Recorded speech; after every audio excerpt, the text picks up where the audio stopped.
Begotten, not made.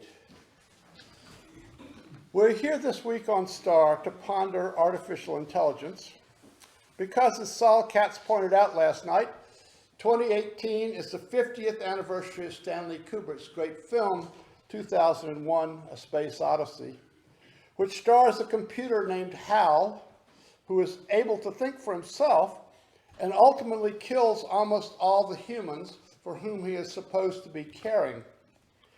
Hal is not the first dangerous thinking machine in fiction, nor is he the last. But the field of so-called artificial intelligence, AI, is booming today, and we have made great strides in creating computer algorithms which can talk to us, can decipher our speech and translate it from one human language to another, which can recognize faces and make some sense of a visual field, can diagnose diseases, and which may soon be driving our cars. Now, when I use that word algorithm, I mean simply a procedure. Computers work by codes, detailed sets of instructions. If this is the case, do that, otherwise do something else. If you were to print out the operating system of your computer or any computer-like device, you would have a long string of ones and zeros, which would make no sense to you at all, but would make perfect sense to the computer. The nearest analogy to a computer operating system in our own bodies is our DNA, but you know that your genetic inheritance is only a small part of what makes you, you.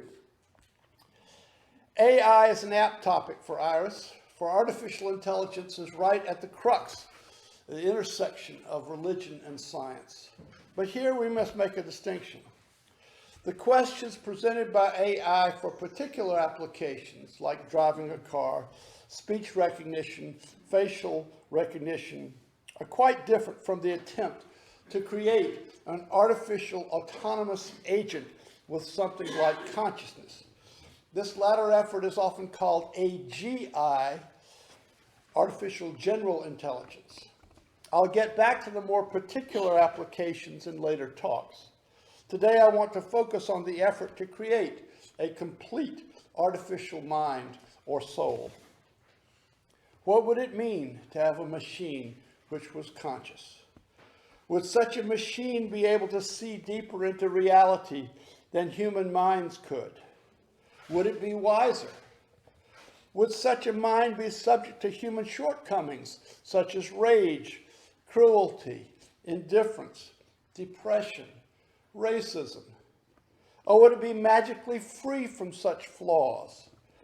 Would we be committing murder if we turned off the computer which generated that mind, as the actor did in 2001? One way to ask the questions is whether machines can have souls. Many of you will say that's not a helpful way to frame it, because that question only has meaning if we know what a soul is. And souls are notoriously hard to define. The whole effort to define words, to parse them so that we can know precisely what we're talking about, comes up short when we come to the word soul. All of our Zen wisdom, all the existentialist and paradox-loving and transcendentalist instincts, not to mention all the popular songs of the last 50 years, arise to say, hey, if you got to define it, you don't understand it. Soul is just something you have. But of course, that attitude makes the word almost useless for a searching scientific or philosophical inquiry. Some people, on the other hand, would say that soul is the most basic thing there is. Emerson, for example, in the reading we did earlier, the soul exists beyond cause and effect. Quote, as there is no screen or ceiling between our heads and the infinite heavens, so there is no bar or wall in the soul where we, the effect, cease and God, the cause, begins. The individual soul is a manifestation of God, and God is the oversoul, the soul of all souls. Yet in the religion and science dialogue, the word soul is so resistant to analysis that it might be said to hinder rather than help understanding. And yet it has a long tradition in religion. When I announced several months ago on Facebook that I was preaching on the topic, Can Machines Have Souls?, one of my retired UU minister colleagues commented, no, no, no, no, no. From the religious side, there is a strong argument that nothing created by humans can have the special human quality that we call soul, whatever it may be. Let me sketch some of the religious ideas that support this argument and start in the realm of myth. In the Garden of Eden story, in Genesis, God forms the first man, Adam, out of the clay and then breathes into him the breath of life. The clay is a non-living substance, but it is God who imbues it with life by his breath. This is similar to Greek mythology, where the Titan Prometheus creates humans out of clay and blows the breath of life into them. That much seems to have been okay in Greek myth, but then Prometheus thinks the humans that he's created ought to be able to cook and keep warm, so he steals the element of fire from the gods and gives it to humans. Zeus gets angry at this and sentences to Prometheus to be chained to a rock where ravens attack him and devour his liver every day. Fortunately, the liver regenerates, so he doesn't die. In both the Greek and Jewish perspectives, you don't want humans to get divine attributes. In Genesis, there's the story of the Tower of Babel, where humans were going to reach to the heavens, so God created different languages for them to speak, so they couldn't understand one another and couldn't coordinate the construction. It's not good for humans to aspire to be God. Fast forward to the 4th century Council of Nicaea, when Christianity had been adopted as the religion of the Roman Empire, and Constantine called all the bishops together to determine what Christianity was. Theologians of the time were pretty sure that God the Father had existed from all time, but they weren't too sure about the second person of the Trinity, the Logos, which had been incarnated in Jesus of Nazareth during his life on earth. Had the Logos, the second person of the Godhead, existed from all time, or was it created by God the Father at or before the time he created the universe, the rest of the universe? The question divided the Arians, who said that the Logos came later, from the Athanasians, who said the Logos was co-eternal with God the Father. At the council, as you may know, the Athanasians won out and produced the Nicene Creed, which is still said in most Orthodox Christian churches. One version of that creed says that Jesus was, quote, begotten of his Father before all worlds. Another that he was begotten, not made. What does that mean?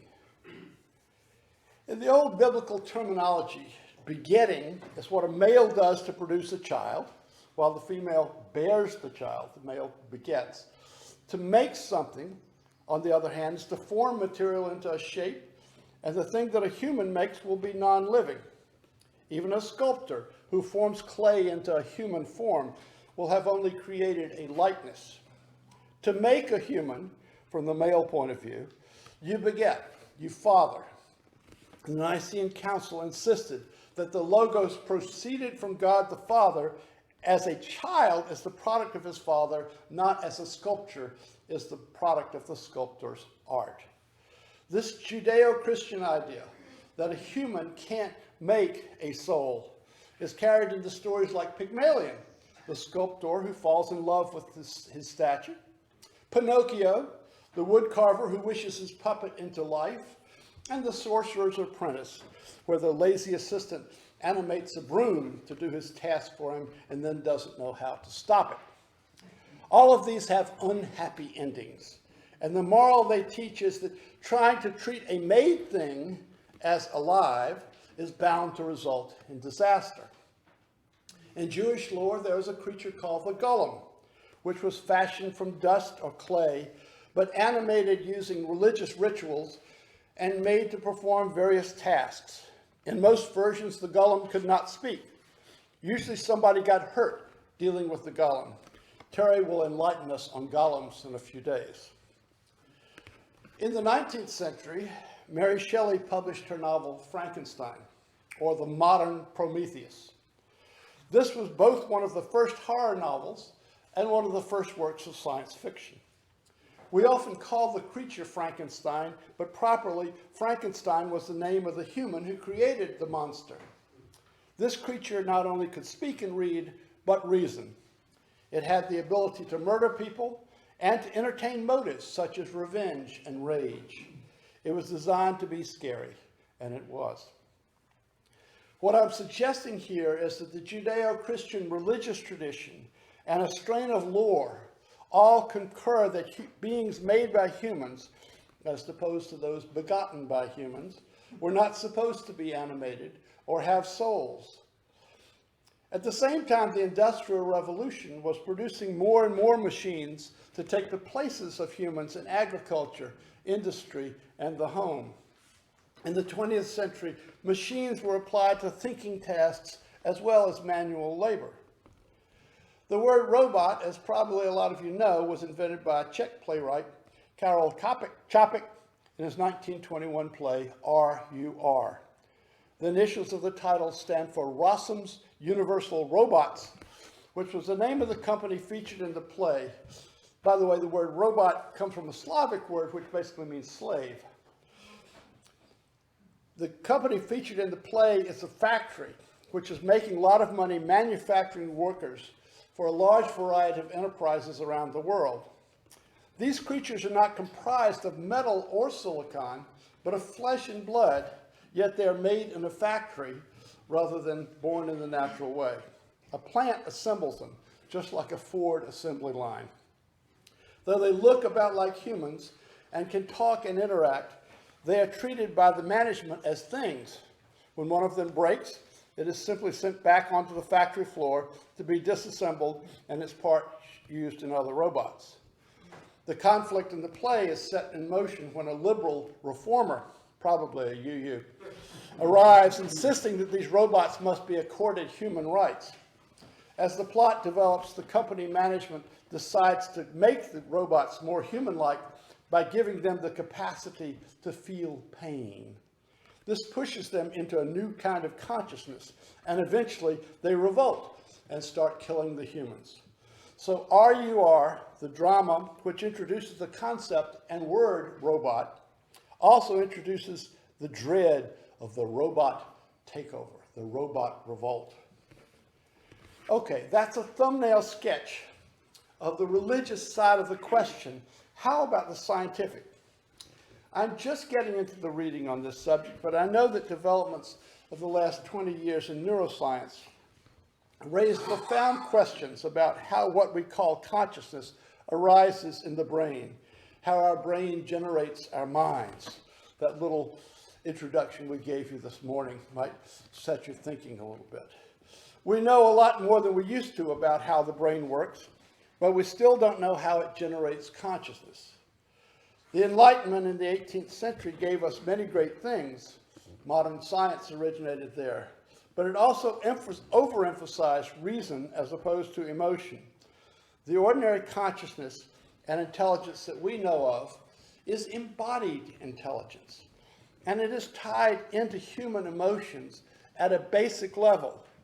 Thus, Descartes was wrong to say, I think, therefore I am. It would be more accurate to say, I feel, therefore I am. As you sit here right now, the feeling of being you is not just your thoughts. You may be thinking. You may even be thinking in complete sentences. But you also may be turning over several streams of thought at once, listening to me drone on, wondering what you're going to have for lunch, replaying the argument you had with your significant other last night, or with your mother 3 decades ago. There may be a soup of words floating around in your mind. And part of the mix might be an itch on your right ankle, a queasiness in your gut, an ache in your back. All of that is part of what it is like to be you at this very moment in time. And it's a set of things that you obviously can't program in advance into a computer. And why would you want to? What we call artificial intelligence is not a program per se. It is a means of teaching a computer to program itself, the way the brain does. Our brains evolved by a kind of neural Darwinism. There are 1 billion connections in our brain, and they can fire in circuits. When we're babies, the circuits are firing at random, but soon it becomes clear that some circuits get us what we want and others don't. So the circuits that win for us get reinforced, and the circuits that lose get discarded. So we can teach machines to program themselves the same way. This is what is called deep learning. How will we know if we have succeeded?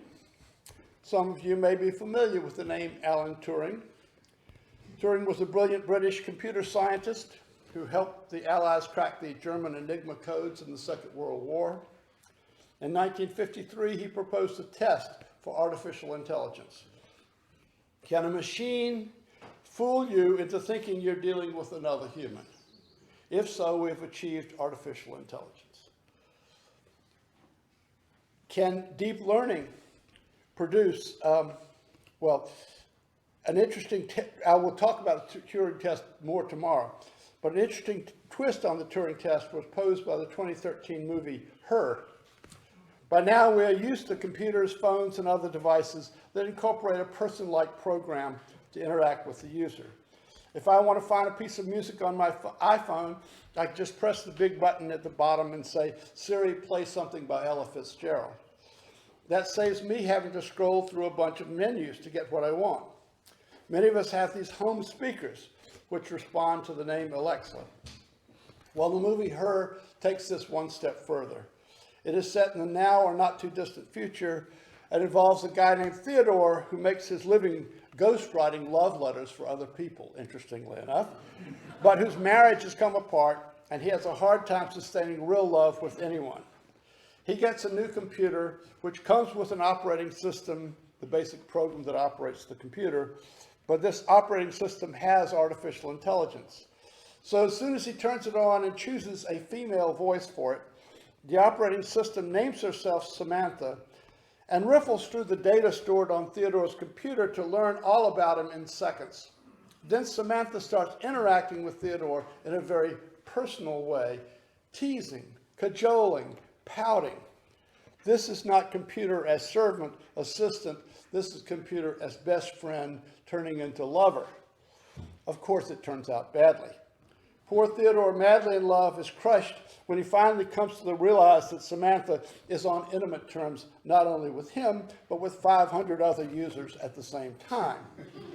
He has always known she's not human, but this drives home the point that she isn't exclusively his. That's Her, the movie. Some clever and imaginative Hollywood writing. I found it stretched my credulity that anyone could fall in love with a being without a body. But I think it teaches something very valuable about what it is to be human. To be human is to be embodied. Our minds are carried by our brains, which are wired into every other part of our bodies. In the movie, Samantha yearns for a body, but without one.